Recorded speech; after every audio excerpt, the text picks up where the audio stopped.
Welcome to the Book Binge. I am your host, King Crusoe. You can call me KC, and today we are reviewing spoiler-free House of Leaves. A very unique experience this book was. Truly, it was an experience. I know right off the bat, just gonna say it kind of as a spoiler to the review in some sense and to some degree, this book is not going to be for everybody, not at all, and most certainly is not going to be that, but it is one that I enjoyed a lot. I have no use beating around the bush in the intro of this video this time around, so let's try to review House of Leaves as good as I can, and start off with the good just like I normally do. The very first thing that I do have to give props to the book is what I basically opened this video with. That is that House of Leaves is a very unique book, and the uniqueness comes in multiple facets. There are multiple things to it that make it so different. The first is the structure of the book, pretty obviously, and is, most notable in the semi-meta narrative that it's got going on throughout part of the book. It's got sequences of footnotes and stuff like this that are coming from the supposed editors of the book, as well as a secondary character, and the primary story told within House of Leaves is maybe commentary about a film that may or may not exist. So there's a lot of layers to what this thing is actually doing. Just as a whole, like I said, a semi-meta narrative it's got kind of going on that makes it very different than anything else I've ever experienced, and probably anything else I will ever experience here. It's got a very found footage aspect going on with the main body of the work as well. Even that in and of itself is pretty unique. It's, like I said, is kind of a commentary on a film that may or may not exist, and the way that this stuff is written makes it feel like a sort of found footage type of thing going on, and like there's a layer of commentary on that, and another layer of kind of unhinged quote-unquote commentary even upon that, plus another layer of like editors that have wrapped the entire thing into one package, and that makes this reading experience just super fun and different, and I really enjoyed that for sure. As far as actual metatextual elements of the book, you also have a certain portions of House of Leaves that are, just by themselves. They're individual portions, just so uniquely handled, and the structure of those handled within the book in very different ways. Chapter 9, The Labyrinth, in particular, is one really worth noting that's like, you'd flip through it. In fact, I'm just going to go ahead and do it because it's not going to spoil anything per se, if I can just find the right section.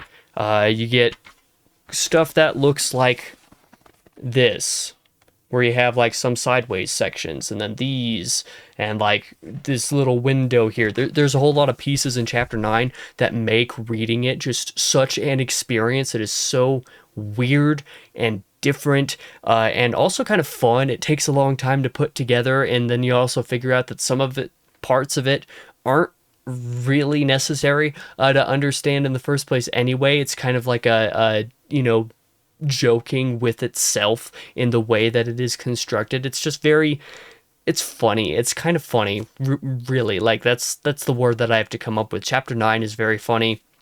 You have other chapters like chapter 13, which are also constructed in somewhat unique ways, but on account of having a lot of stuff crossed out, like with strike through and in red text, and like that was pretty entertaining to discover like what is being cut out and consider why maybe that stuff is supposedly being cut out of the narrative. You also have plenty of other sections, like actual explorations within the text that are happening that make reading those sections very immersive in a very surprising way, where there's not very much actual text on the page during some chapters. I think chapters, what are they, like 10 and 12 and like 15 or something like that. I know there's a small, well, it's probably not 15, it's probably closer to like 18 or something like that. But in either case, there are a few chapters where you have major sections where there's not very much text on each page, and the text that is there is constructed, they're applied to the pages in very unique ways that are kind of relevant to what's actually happening in those sections of the book. So overall, you just have the actual construction of the contents published wise that makes this very very fun, very different.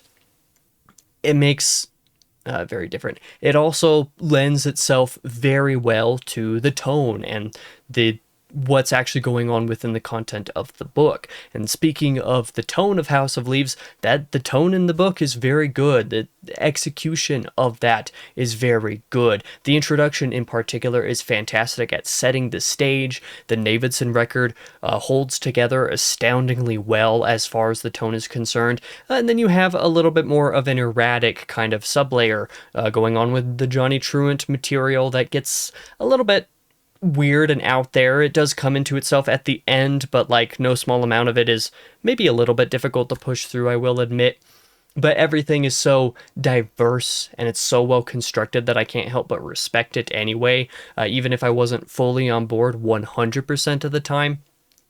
And also just the general implicit thematic ideas that House of Leaves is expressing. They're, they smack like a freight train, really. There are a lot of like familial concepts that are being explored in the book, and even those in multiple facets, like different angles of approach. You have like love as depicted in the last couple of chapters, despite everything that came before those last couple of chapters and the way that that's depicted and the kind of commentary around all of that.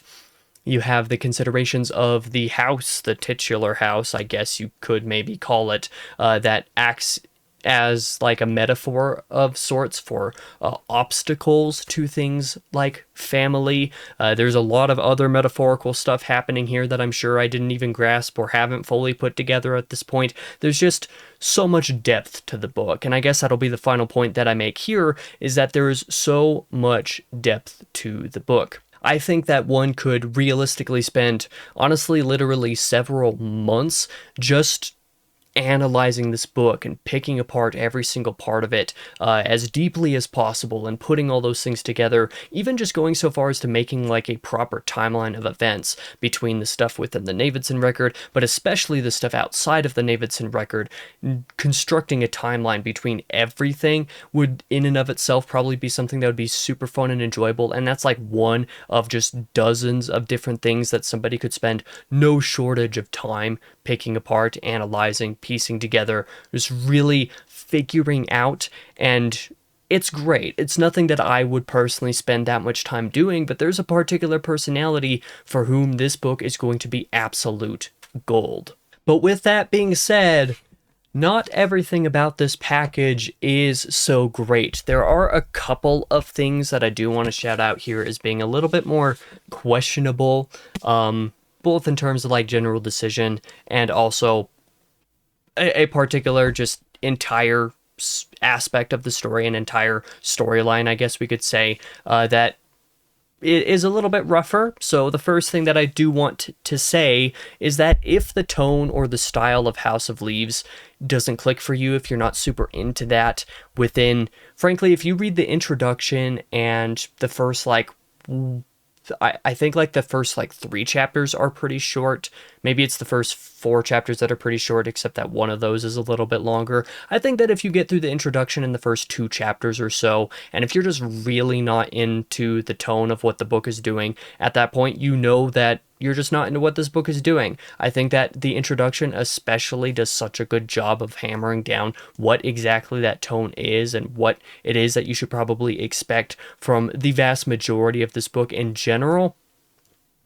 Yeah, like it does such a good job of that if you're not into it, you're probably just not really going to like the book, or you maybe just need to come back to it at another point in time when you're a little bit more ready or something like that. The found footage angle of the Davidson record is great if you want that, or if you like even the concept of found footage to any degree. There's also the kind of like reconstructing the book aspect with regards to Johnny Truant, which is ultimately good, but also a little bit tedious, that you could maybe see a little bit in the introduction, but the first handful of chapters, I would say chapter 3 or 4, somewhere in that range, does a pretty good job of starting to give you an idea of where that could go off the rails. I think chapter 5 in particular is like, okay, maybe Johnny Truant stuff is a little bit overboard.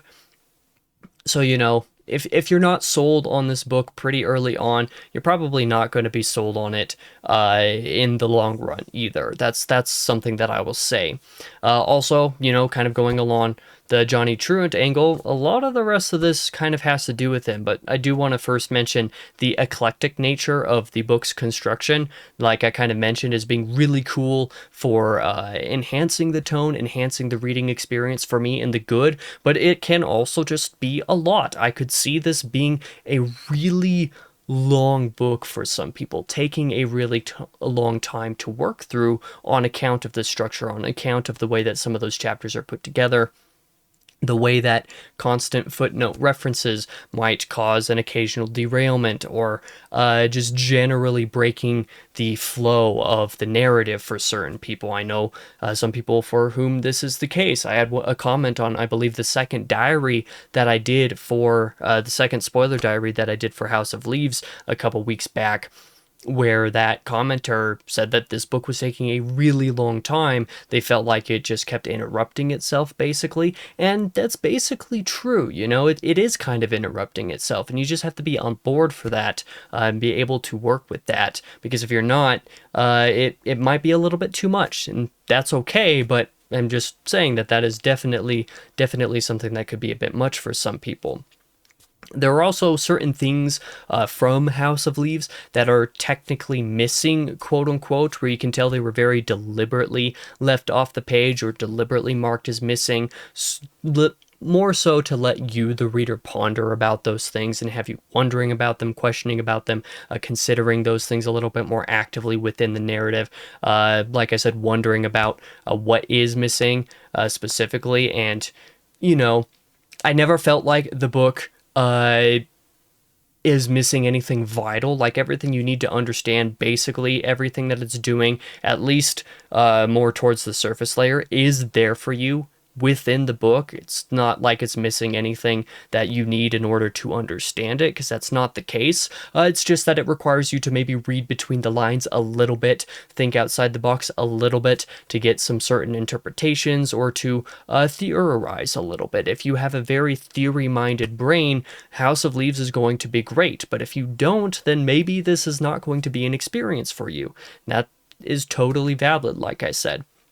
Just needing to trust the process and making sure that you're prepared is going to be a huge deal for House of Leaves, and maybe not everybody's looking for a reading experience like that, so maybe it's not technically bad. That's just what House of Leaves is doing. It's very unique and different, but something to note. If you're not looking for an experience to kind of like test yourself, or to work through it, or really be like hammered in or focused in, honed in, whatever the term is that you want to use, if you don't really want that experience, don't be reading House of Leaves, is basically what I could say to that.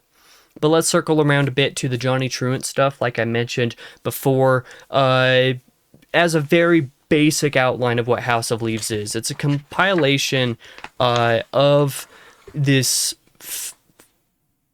commentary regarding a film that is compiled by a character named Zampano, and this compilation is being done and completed with an introduction and notes by another character called Johnny Truant. So if you have the Navidson record as like the main thing that this book is, you have another layer outside of that is Johnny Truant, and then the next layer outside of that is the editors of the book, just the whole meta aspect that like makes this a real package, right?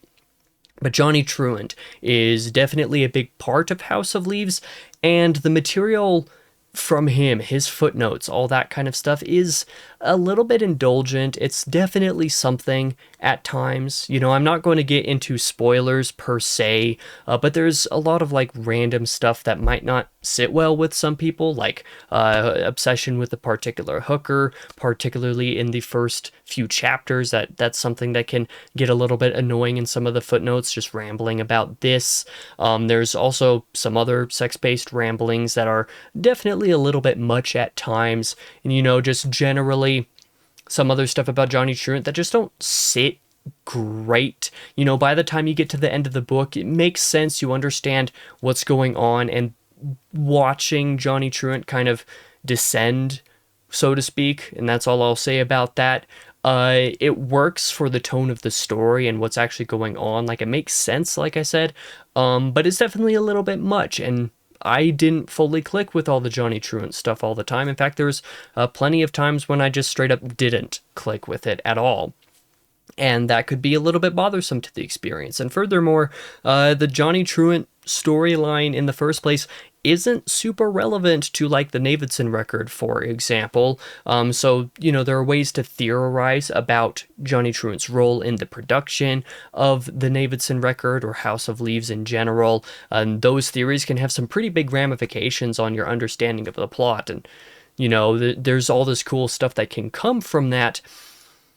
And like I said, it does come around in the end to working. It makes sense in the end. It's just that there are times when his tangents are a little bit uncalled for and a little bit disruptive. That is absolutely the case, unfortunately. So I would call those things out as being, like, not problems with the book per se, because the book is so unique. Like, I respect that it's doing these things because it's so different and interesting, but not all of it is, like, actively quote-unquote enjoyable the full time. So it kind of really depends on what you're expecting to get out of this experience. For a very brief point on the ugly, House of Leaves is so hinged on its construction, both, story-wise, but particularly within the binding of the book, that I don't recommend reading House of Leaves in ebook or audiobook. I haven't looked at what the ebook looks like, and I haven't listened to anything regarding the audiobook, but I cannot imagine that doing this experience within either of those formats would work very well.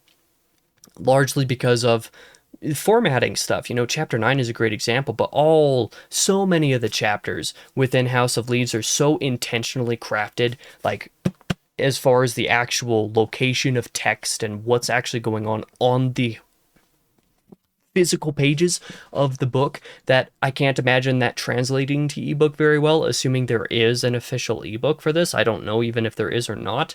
And as far as audiobook, I can't imagine that would be very good at all, except for being supplemental to experiencing it along this, right?